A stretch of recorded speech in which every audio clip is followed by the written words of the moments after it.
Welcome to the High Frequency Wellness Podcast.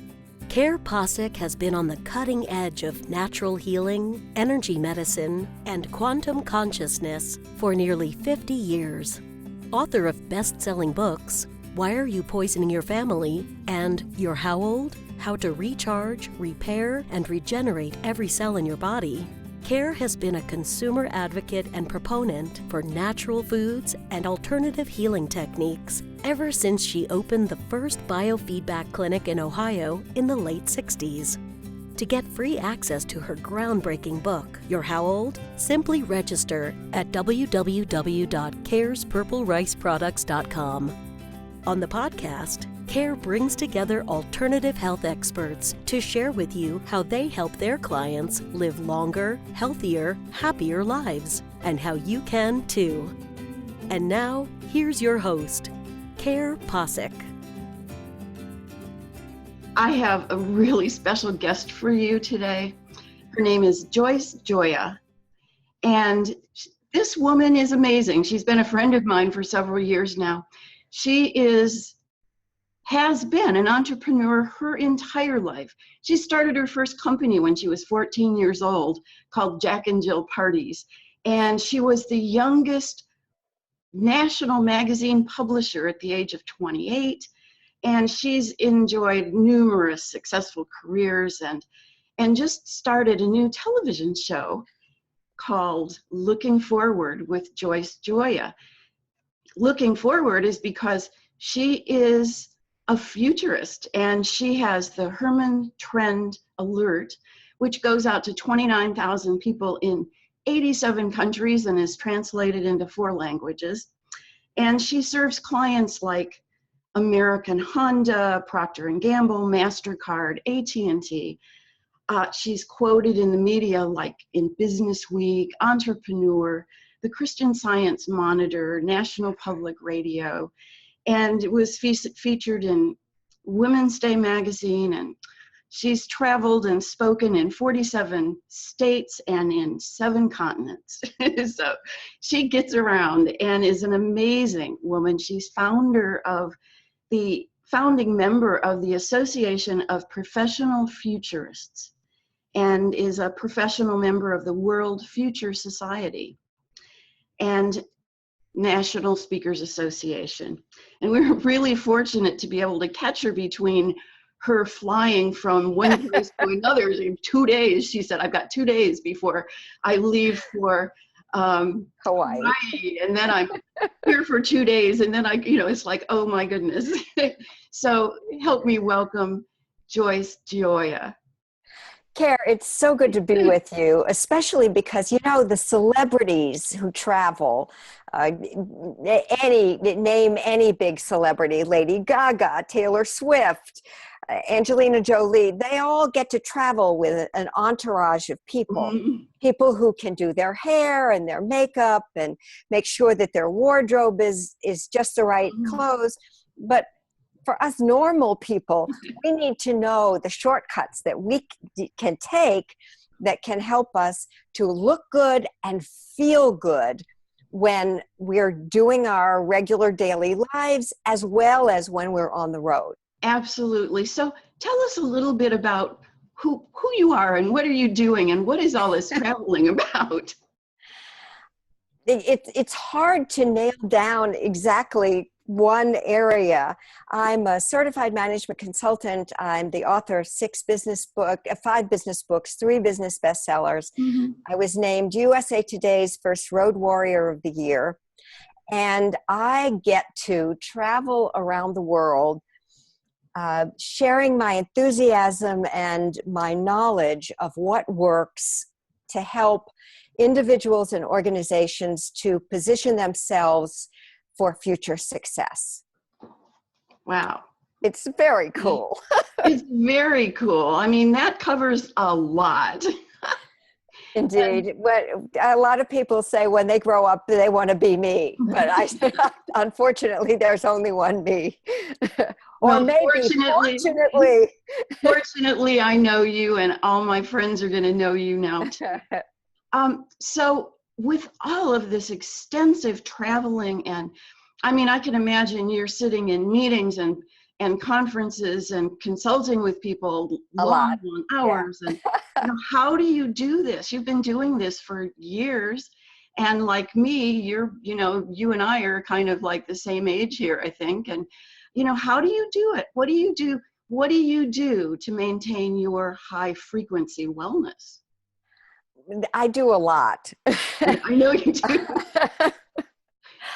The first thing I do, I don't take many medications at all. I've been on bioidentical hormone replacement therapy now, though, for a lot of years. And I take my pills in the morning, and that's basically all that I take, with micronized purple rice. And I take 3 teaspoons in the morning and 3 teaspoons in the evening. The effects have been just amazing, remarkable, and I'll get into more about that in a minute. Then I make for my husband and myself a breakfast smoothie. And unlike others who put all kinds of greens and that kind of thing in it, I get my greens later in the day. We have organically grown fruit, and I use a Metagenics powder, rice-based powder for the protein in the smoothie, and that's what we have in the morning. About 2 hours later, I do my workout because I want to get some protein into my body before I do my workout. And at least that's the plan. Now, many times my clients have other ideas for my life, which is exactly what happened today, which is why I'm still in my workout clothes at 3:00 in the afternoon for me, Central Time. So I work out, and what I do is a 1/2 hour with my boyfriend, Gilad Janklowitz. Gilad has been around for decades, and I've been a fan for decades. He's out of Hawaii, and the Wall Street Journal called him an Israeli stud muffin. He's a really attractive guy. This is a workout video that you do? Yes. Well, he was on television every morning on Discovery Fit and Health, and I recorded 93 episodes of what he does. And so I go through all my 93 episodes, and I'm able to do a different workout every day. So I'm doing, I'm rotating, I'm concentrating on my hips one day and my shoulders and arms another day. And I do this high frequency workout every day that makes me feel good and gives me an opportunity to move my body. I love to move to music. Me too. Something about me, or obviously both of us. Yeah. And when I can do that, the workout just goes so much faster. And sometimes, because I am getting up there in years, my knees or my ankles don't feel great when I do the jumping. And so I attenuate the workout back to a low impact workout. But in any case, I am moving. The secret to weight loss is to eat less and move more. And unfortunately, I've discovered that works for my body really well. And in spite of the fact that I'm way beyond menopause, I have discovered that I'm still able to keep my weight down. And another thing that I do is to eat less. And I have my smoothie in the morning, and then my dinner, which is 5 or 5:30, is a vegetarian soup that I make with beans and garlic and onions and carrots and all kinds of greens, kale and other good stuff, as well as herbs, and they're all different. No two soups are ever alike. And then I have 1 piece of whole wheat toast with coconut oil spread on it, and sparkling water to drink, and a large salad. made with dark greens and organically grown carrots and cucumbers. And it's a perfect day for me nutritionally. I do eat protein, but it's usually, besides beans, but it's usually like shrimp or salmon. So I'm what you call a pescatarian, which means that I do all the vegetables and I do the fish and shellfish.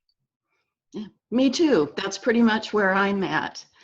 So And have you been doing this routine for a long time, or how have you come to this? I had been, that's a really interesting story. I had been following a pescatarian diet. And then when I married my new husband 5 years ago, he was into eating chicken and pork and steak occasionally. And so I said, what the heck, I'm married now. I should do what my husband does. And it was channeled to me. I hope that your audience can handle that I needed to give up meat. And I knew that it was coming. I just didn't know when. And so I said, okay, if that's what I have to do, then that's what I have to do. And I did, just like that. I just said no more meat. And I just haven't had any meat or poultry. Occasionally I'll taste duck when I'm in Asia because it's so good and it's one of my favorite things to eat. But that's where Jen is right now. She's in Tokyo. Oh, good for Jen. I love Tokyo. It's a beautiful city. Just beautiful. So and you should get a message to her to be sure to go to something called the Ghibli Studio, which is it's Miyazaki's studio. Hayao Miyazaki is an animator. He's like the Walt Disney of Japan. And the Ghibli studio is definitely worth visiting. I'll tell her she's there for like 2 more weeks working. Oh, cool. Well, she'll definitely want to go there.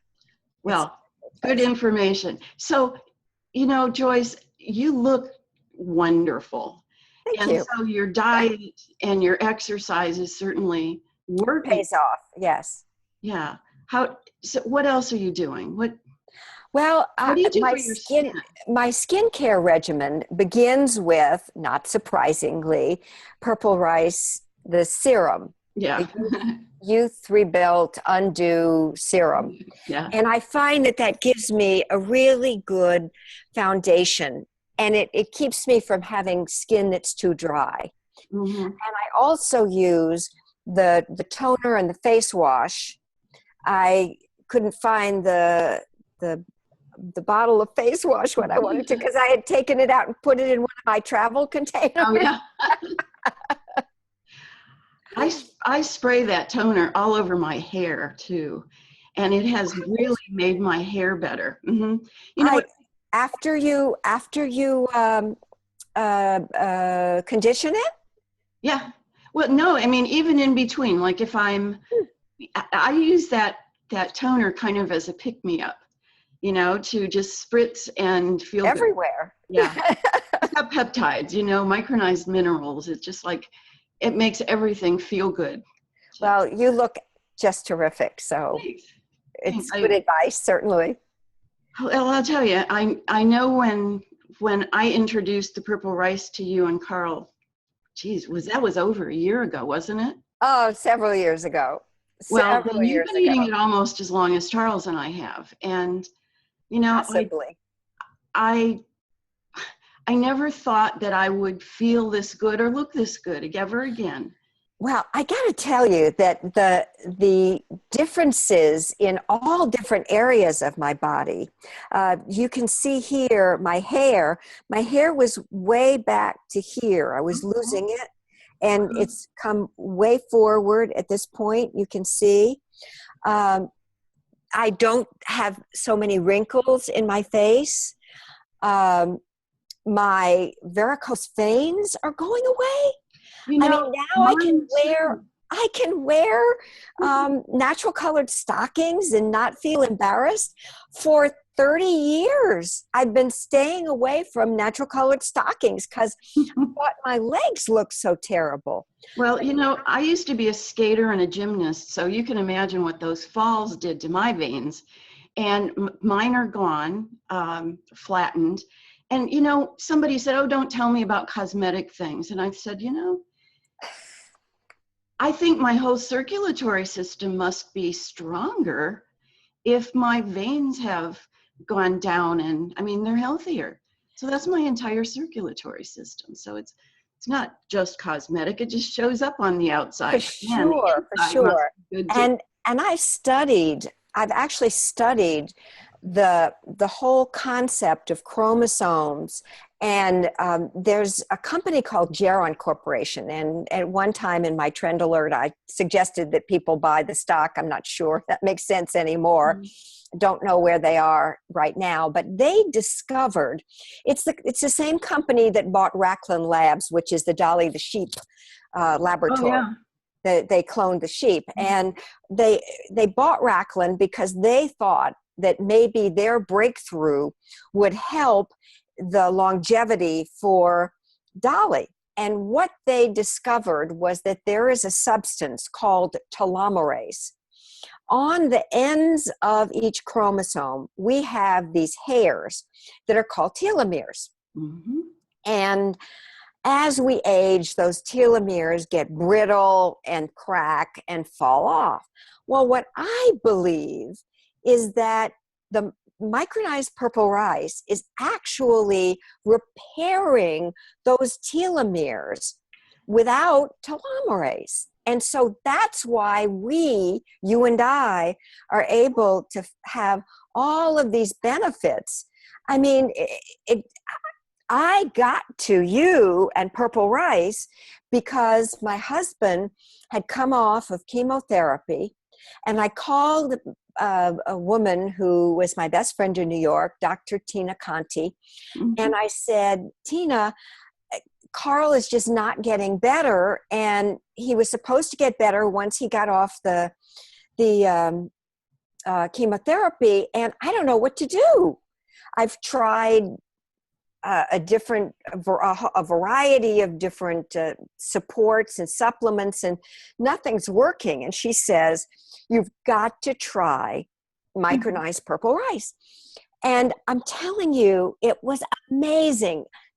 2 to 3 hours after he took the first pills, and I think he was taking pills at that time, mm-hmm. he said to me that he was feeling electric shocks going into his hands that had gone numb from the chemotherapy. And he felt shocks into his arms and into his legs. He now has almost totally returned to having feeling in all of his fingers and all of his toes. And that was just the beginning. Because a month ago, we went to see his nephrologist.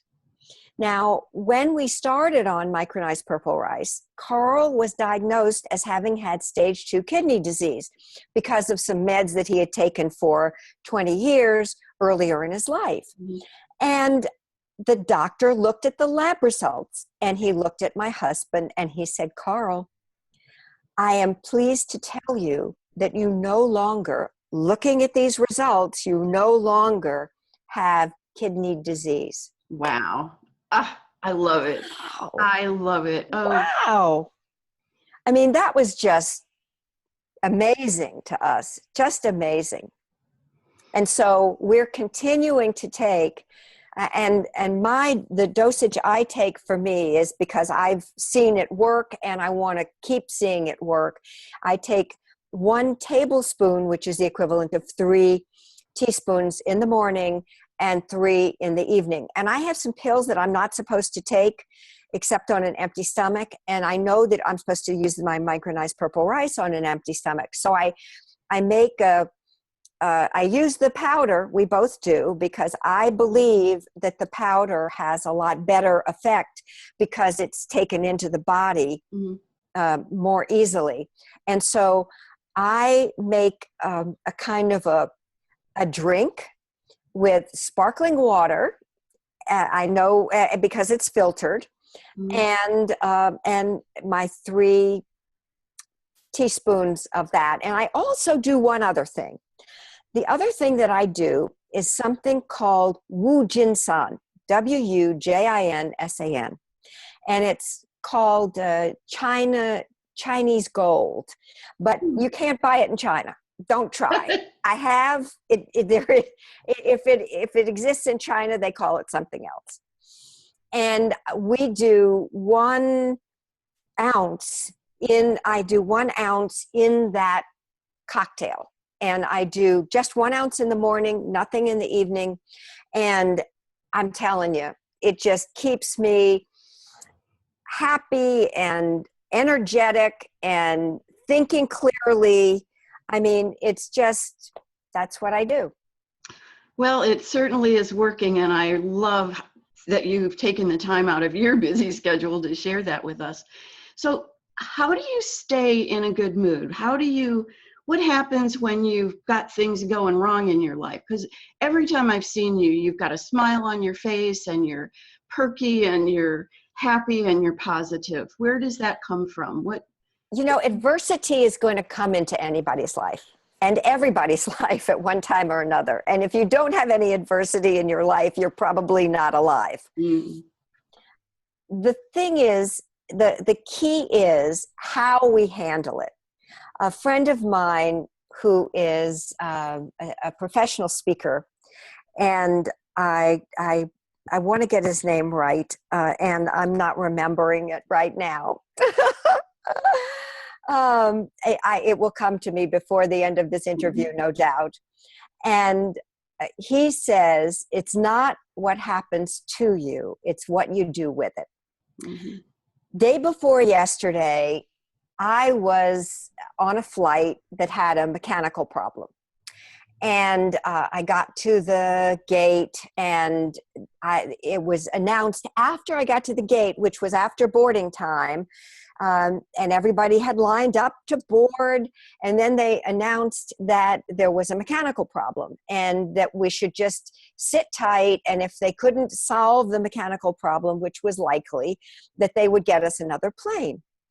And I was sitting there and saying, what should I do? Should I try to go to the 5:30, or should I, 6:30, or should I just hang out here? By this time it's 4:45, right? Mm-hmm. And then the pilot comes off. Now, for those of us who fly a lot, we know when the pilot comes off, that's when you know it's time to take action. Because for them to get another pilot is going to take a while. Oh yeah. So I picked up the phone and I called the right line for me. And by the way, here's another tip: always book directly with the hotels. Always book directly with the airlines, because it gives you a lot more flexibility when things go wrong. And invariably, at one time or another, things will go wrong. So do yourself a favor and always book with the original travel supplier. So I called the airline and they said, sure, we can get you on the 6:30. I get over to, I said, where? I don't really want to be in the middle seat.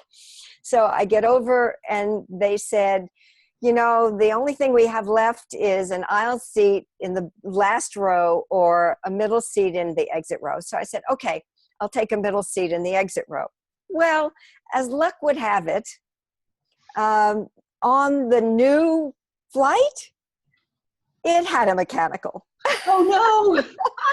So off we go of this one, and they actually even sent us to another gate. And because of my status, I was able to get my luggage back, and the next time I was able to not have to check it. So anyway, you always look for the lesson.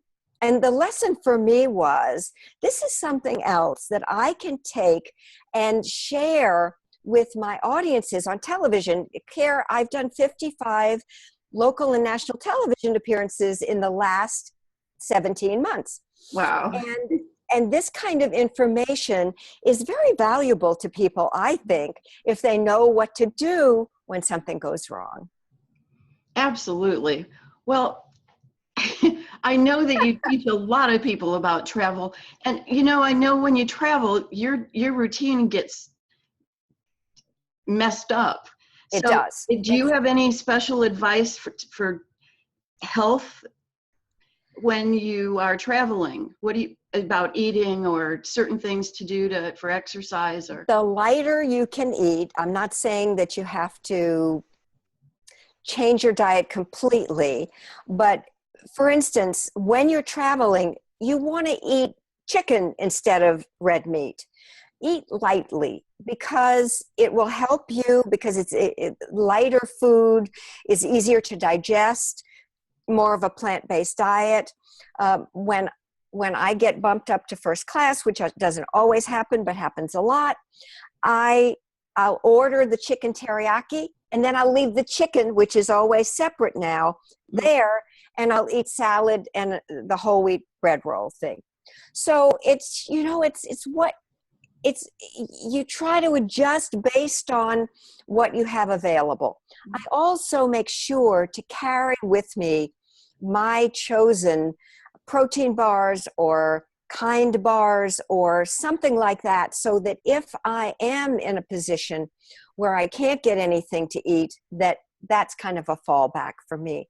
I never want to resort to having to eat things like chocolate or high sugar, high carb foods just because there's nothing else to eat. When I have a choice, when American gives me a choice, I'll take the cheese and fruit, which never has enough fruit for me. Or I'll take the vegetarian wrap, which is a really good choice because it's all vegetables and quinoa and pretty much good stuff. I mean, the only white flour in it is, I think, the wrap that they use. But anyway, so make smart choices when you're choosing food on the road, and it will serve you in very good stead. The other thing that I do is I try to make sure that I get enough rest. Now, not everybody can sleep on airplanes. I'm blessed to be able to do that.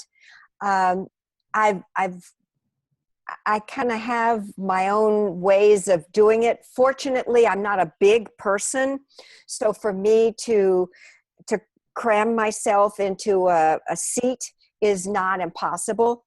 I like to, obviously, as everybody does, I like to fly in business class or first class where you have lay flat seats, but that doesn't always happen. And if that's so, then I can usually engineer a way to make myself comfortable. Sometimes in order to get my feet and my legs elevated, because I did suffer from varicose veins, I will put my carry-ons and then I'll put my feet on top of it. And what that does is it means that my knee is not at a right angle. It's kind of like this. So it's a lot more comfortable for me. On your new television show, are you doing just things, future stuff, or are you teaching people about travel and health? And, what's your show about? It is about the future. I will cover travel, but I'll cover the future of travel. I've covered the future of higher education. I've covered how to teach the future. I've covered selling the future. And I've talked about, these are my episodes so far, and I've talked about the generation after the millennials, which is the post-millennial generation, also known as Generation Z, the homelanders, or digital natives. Interesting. So how do we see your show? My show will be on Austin Public Television, which is austinpublicaccess.org. And I can't tell you when it's going to be because it hasn't been scheduled yet, but it is likely to start sometime in the first or second week of November. Oh, so it's very soon. Yes, yes. I have 4 episodes that have been recorded. I just need to get them edited. Hmm. So what's kind of your final words of wisdom for our audience today? When you keep a positive attitude, everyone around you is much more likely to feel good. Because when you smile, it's really hard for people to look at you and not smile back. A positive attitude is infectious. And no matter what you're doing or where you are or what kind of seemingly awful things might be happening to you at that point, there are lessons to be learned. There are opportunities for you in that situation. So I urge you to look on the bright side and maintain that positive attitude. My belief is that I'm in part on this planet to bring joy and happiness into the lives of others. And everything that I do is engineered to do that. Whether I'm talking with someone who's my seatmate on the airplane, or whether I'm dealing with a front desk person, I've always got a smile on my face. I'm always appreciative of what they're doing for me. And that makes a tremendous difference. When I travel, I gather cookies and fruit and all kinds of goodies for the flight attendants. You can imagine what that gets me, and that's not why I do it, but I do it because I want them to know that I appreciate them. You don't have to show your appreciation for people in a material way, but when you show it in words and attitude, boy, that just changes everything. And everybody wants to be with you. So I urge you, keep smiling, and that will make a huge difference in your life, no matter what you're doing. Joyce, you are delightful, and you certainly are such an example of what you're teaching. I love you. Thank you so much for sharing your too, Kare. beautiful wisdom with us today. Thank you so much. Blessings on all your travels. And right, and all of my aircraft. Well, you've already gone through that, so it's okay. They should all be blessed now. Unfortunately, because of climate change, we're in for a lot more of that. More of that. All right. But one of the things that will keep us all healthy is if we just keep taking our micronized purple rice. Thanks, Joyce. Blessings, and thanks for joining us today. Bye-bye.